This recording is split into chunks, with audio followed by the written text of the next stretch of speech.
Alam nyo ba, ngayon parang ang dali na lang magtiwala online.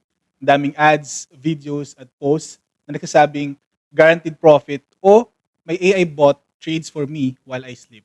Totoo naman, malaki talaga ang opportunity sa forex trading, lalo na kung alam mo ang ginagawa mo. Pero minsan, doon din pupasok ang maling expectations, yung mga shortcut wins.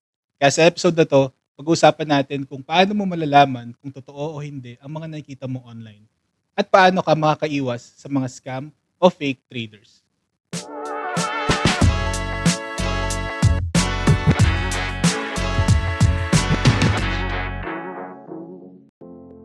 Hey guys, welcome back to Smart Trade Talks. My name is Gab, Smart Trades Market Analyst. And for today's topic, medyo trending to. Active ka sa social media for sure. Nakita mo na yung mga post like, I made 100,000 pesos in 1 week sa trading ng Forex habang nakalambo or nasa beach. Pero real talk, totoo ba to or content lang? So today, tutulungan tayo ni Miss Andrea, isa sa mga top learning consultants sa Smart Trade. And she's actually a trader as well. Para malaman kung sino ba ang mga legit at sino lang ang pang-view. So hi Andrea. Hi Gab, thanks for having me. Naku, excited ako sa topic na to. Sobrang common question yan ngayon. Ang daming nagtatanong lately kung sino ba talaga yung mga totoong marunong at magagaling. Actually, yung mga mapagkakatiwalaan online. Lalo na kapag usapang trading. Exactly Andrea. No? Ang daming traders online ngayon pero minsan parang mas into content yung ginagawa nila rather than trading Forex. So simulan na natin. Paano mo nga ba malalaman kung fake or scam ang isang Forex trader sa social media? Good one. So, una sa lahat, tignan mo kung mas focus siya sa lifestyle kaysa sa learning.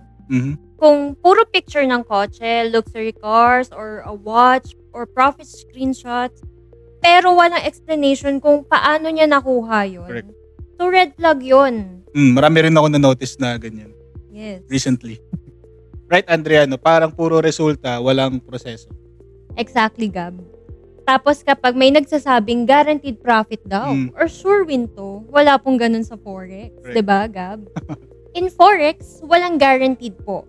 Kahit expert traders, natatalo rin. Common talaga minsan yung natatalo tayo sa trading, tama? And that's part of the game. Pero ang mahalaga is dapat alam mo ang risk management at marunong kang mag-handle ng bawat losses. Yeah, that's correct. So, di ba Andrea, no? I know naman that halos sabay din tayo sa industry. Mm-mm. So, syempre, marami tayong nakasalamuhang traders. Pero based sa personal experience mo, paano mo ba na-differentiate yung mga traders na puro flex lang rather than dun sa mga real traders talaga? Mm-mm. What I mean by mga flexes yung may mga luxury cars, Mm-mm. yung mga ano nila, Norelo, mga ganyan. Mm-mm. So ano ang napansin mo sa real traders versus those type of traders? In 9 years of trading, nakamit na ako nung talagang mga traders kuno sa social media na nagpe-flex ganyan. Pero in reality, hindi talaga sila traders. They're just flexing their luxury cars, watches, para makakuha syempre ng potential clients or mga Okay. matuturuan nila sa market. Pero, meron din naman ako mga na-meet na talagang nagpe-flex and mga totoong traders sila. And the difference between them is yung mga totoong traders, hindi sila maingay, hindi sila nagpe-flex, hindi nila ugali na ipakita sa social media kasi they're focused on their trading or mga ano nila, strategies, ganun. Lately din Andrea, napapansin ko na nauuso yung tinatawag na AI bots or EAs or they call it bots for short. Parang lahat sinasabi nila na this AI trades for me automatically. Totoo ba yun? Classic yan, Gab. Walang mali if gagamit tayo ng AI. AI can assist, yes. Pero hindi siya magic. Yung iba ginagamit lang yung term para maka-attract. Pero kahit na may AI, dapat ikaw mismo is naiintindihan mo pa rin yung market, di ba, Gab? Right. Dapat alam mo paano magbasa ng chart, tumingin ng candlesticks, paano mag-manage ng risk. Kasi at the end of the day, ikaw pa rin ang magde-decide kung anong gagawin mo sa trade mo, hindi si robot. Alright, so since nabanggit mo na pag gumagamit yung mga traders ng bot, kailangan pa rin ng risk management.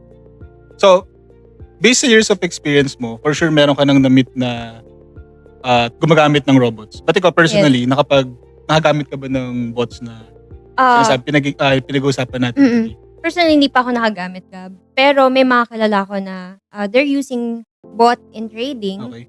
To be honest, bot is sometimes very profitable. Mm. Pero minsan, hindi niya na-anticipate yung mga market risks like mga geopolitical tensions or yung mga biglaang taas, baba, yun. So, mahalaga pa rin talaga na gumamit tayo ng manual risk management and manual na pagde-decide sa trading. Just to add din, no, may mga kilala din ako na traders. They are profitable sa using the bot. They're profitable sa manual trading. So, at the end of the day, it all boils down kung saan ka profitable sa dalawa. No? But doesn't mean na if you're using bots, hindi ka profitable. Doesn't mean that you're not using bot, hindi ka profitable. So, nakadepende lang din talaga sa preference ng mga traders. Yes. Kung ano yung gusto nilang gamitin. Kung manual ba or bot trading. And sometimes, Gab, maganda pa rin na they're using both fundamental and technical in using the bot and yung manual trading. Kasi mahalaga yon sa bawat aspect ng pagtitrade.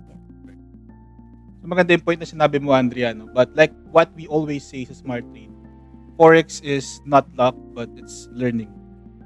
Yes, Gab. And the more you learn, the more you prepared you are to handle both wins and losses. Hindi kasi ito about getting rich quick eh, 'di ba? Madalas yun yung sinasabi. It's about building the skills and discipline sa Forex, lalo na sa ibang financial market. Correct. I agree. Ang ganda ng points na na-mention mo, Andrea. No? Kasi totoo naman, marami pa rin ang gusto lang talaga matuto pero naliligaw dahil sa dami ng maling information online. Yes, and that's why we always remind our learners, bago ka maniwala, tanungin mo muna. Right. Are they teaching something valuable or they're just selling you a dream? Ang ganda nun, Andrea, no? Dahil sa Smart Trade, we don't promise easy profits. We provide education and guidance. Hindi pong may kasama ka sa journey mo, hindi ka nag-iisa. Exactly, Gab. And dito, may real coaches to guide you, from rookie trader to master trader, step-by-step, guided learning talaga. Kaya mga smart traders, tandaan, clout is not equal to credibility.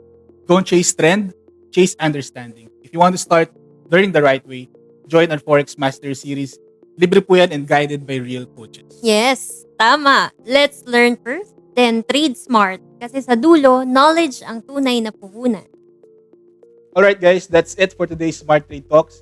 Don't forget to follow Smart Trade Talks for more conversations on trading, investing, and financial literacy. Until next time, and remember, trade smart, get smart.